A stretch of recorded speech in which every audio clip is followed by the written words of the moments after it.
I'm in London speaking to John Pilger, veteran journalist and documentary maker who started his career during the Vietnam War.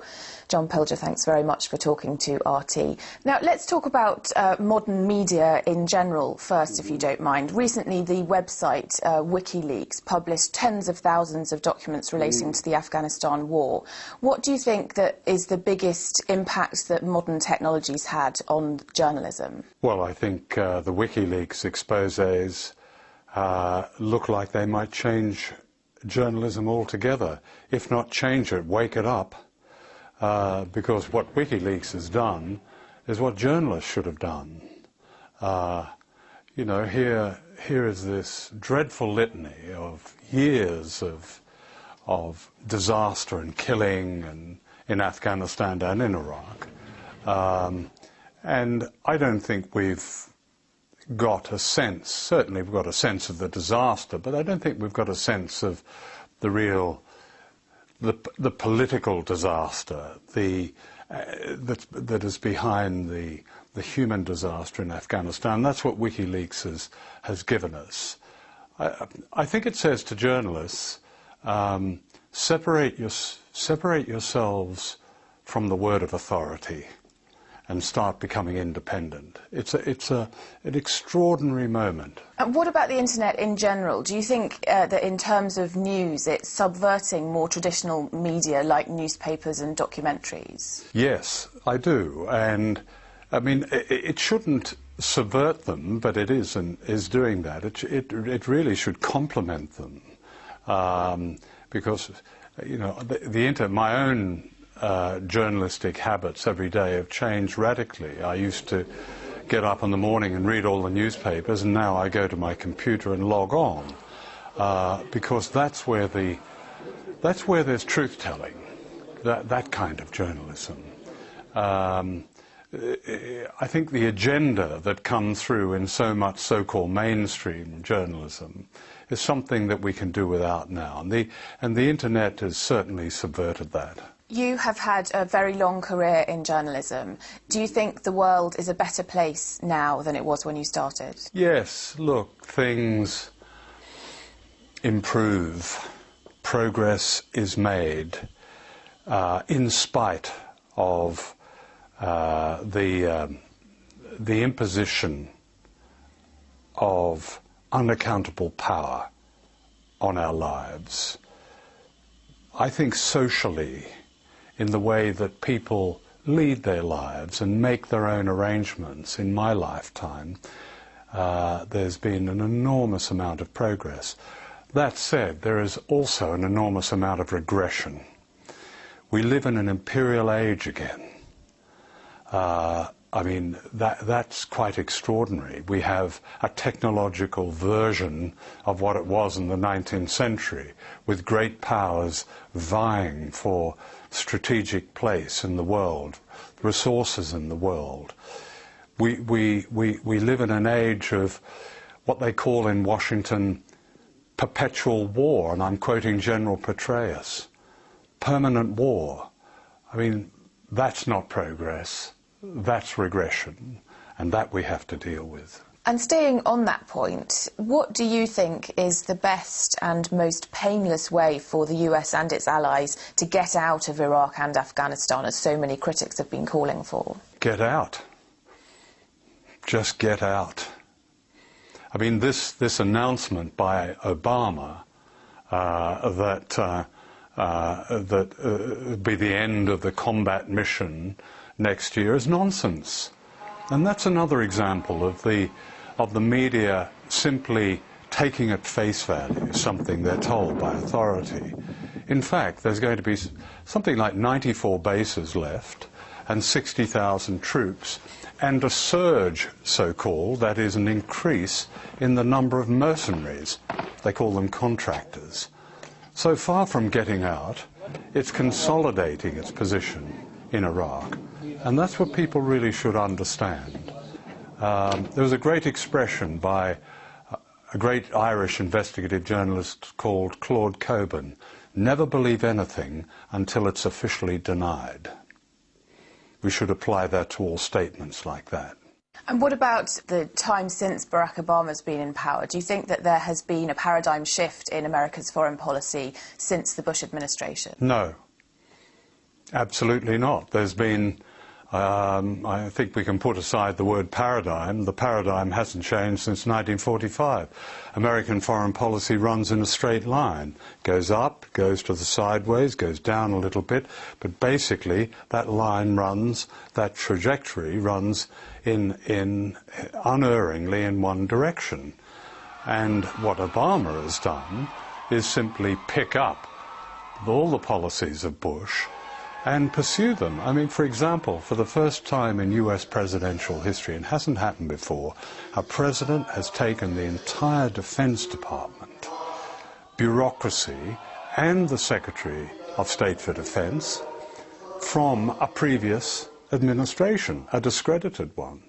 So we have basically Robert Gates and the same generals running American foreign policy, with a lot of help from people of like mind.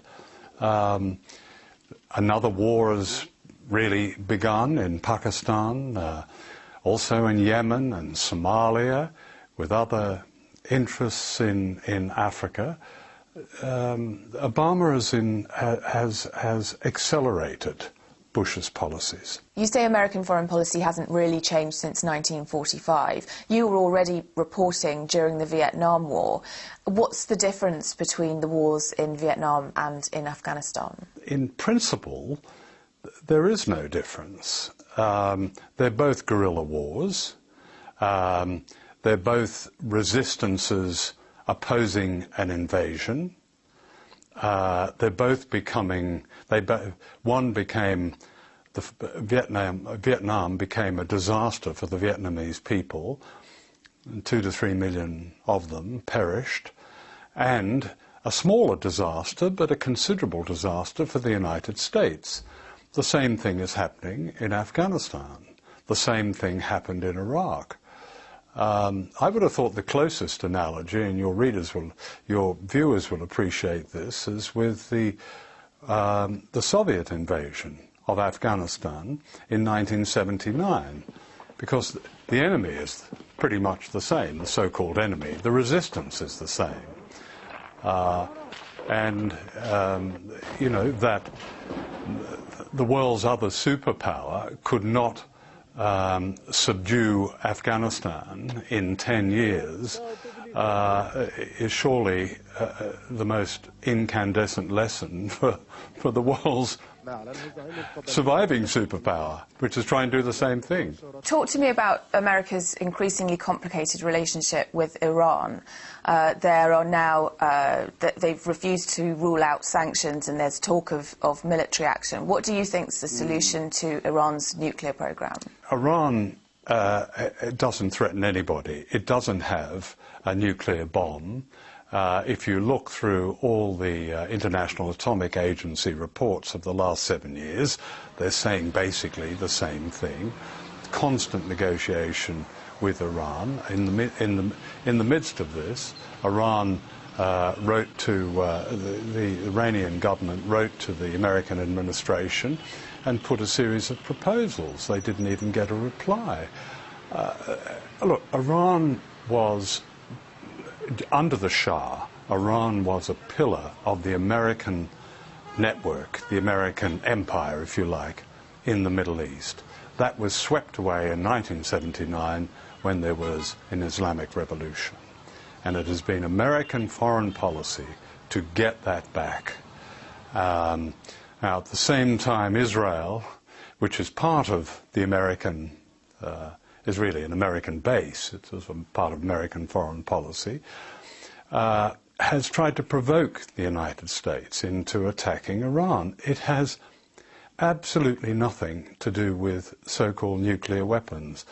The nuclear power in the Middle East is the fourth biggest military power in the world, and that's Israel. It has something like 500 thermonuclear warheads. It's never discussed. What about the Israel-Palestine conflict? Can any more be done to resolve that from the outside? I don't see it as a conflict, actually. I think the truth about that is that it's a military occupation.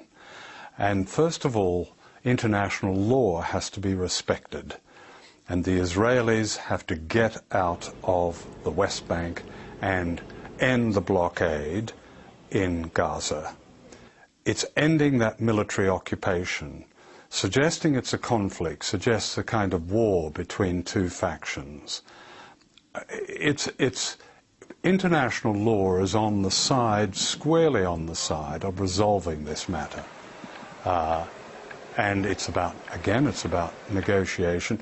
Look, this would have ended a long time ago, or would have been resolved a long time ago, had the most influential player, the United States, been an honest broker, attempted to take an impartial position, and brought to bear its great influence on Israel. That hasn't happened, and that's why it goes on and on. And finally, how would you assess this reset that we've seen recently in US-Russia relations? US-Russian relations are very interesting. It must bemuse people in Russia to be told that they're being threatened by missiles from Iran. That absurdity is justifying the placement of missiles around Russia, even though Obama made some spectacle of withdrawing some of these, but all they were was repositioned. Russia has its own sphere of influence following the demise of the Soviet Union. I think that when great powers start doing deals together at the expense of smaller countries, then we have a problem. And I mean, if Russia, there is a place in the world for a powerful nation, a culturally powerful nation, a diplomatically powerful nation, a resource-rich nation, to stand up for the rights of smaller nations. It seems that role is almost begging Russia to accept it. I don't think it has accepted it, but it's there. John Pilger, thank you very much. You're welcome.